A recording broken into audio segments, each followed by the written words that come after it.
Au Mali, le nombre de cas de paludisme atteint son pic pendant la saison des pluies.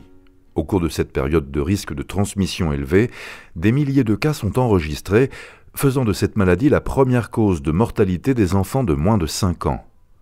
Pourtant, la chimioprévention du paludisme saisonnier, ou CPS, permet de réduire considérablement le nombre de cas de paludisme simple et grave. Ce traitement préventif, constitué de sulfadoxine, pyrimétamine et d'amodiaquine, est administré par voie orale aux enfants. Cette combinaison de molécules leur fournit l'immunité nécessaire à une protection importante pendant la saison des pluies. La transmission du paludisme au Mali est essentiellement caractérisée par une transmission saisonnière, d'où la mise en œuvre d'une stratégie qu'on appelait la chimioprévention du paludisme saisonnier ou CPS. L'année passée, mes enfants ont eu à prendre ces comprimés 4 fois.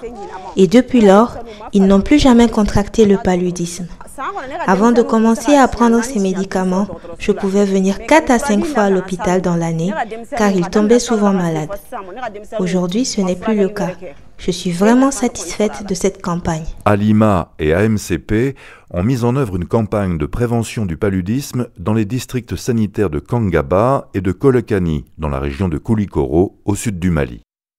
Des équipes fixes et mobiles distribueront une dose mensuelle du traitement préventif à plus de 82 000 enfants âgés de 3 à 59 mois, et ce pendant 4 mois. Notre dernière campagne a permis de baisser de 56% le nombre de cas de palu au global et une baisse aussi de 61% des décès liés au paludisme. Le traitement préventif du paludisme a un avantage économique pour les populations, mais elle a également un avantage opérationnel, surtout quand le couple a des activités de dépistage de la malnutrition. Même si l'efficacité de la CPS a été prouvée, on ne doit pas se limiter à cette seule stratégie. On doit continuer la prise en charge précoce des malades et l'utilisation des moustiquaires imprégnés.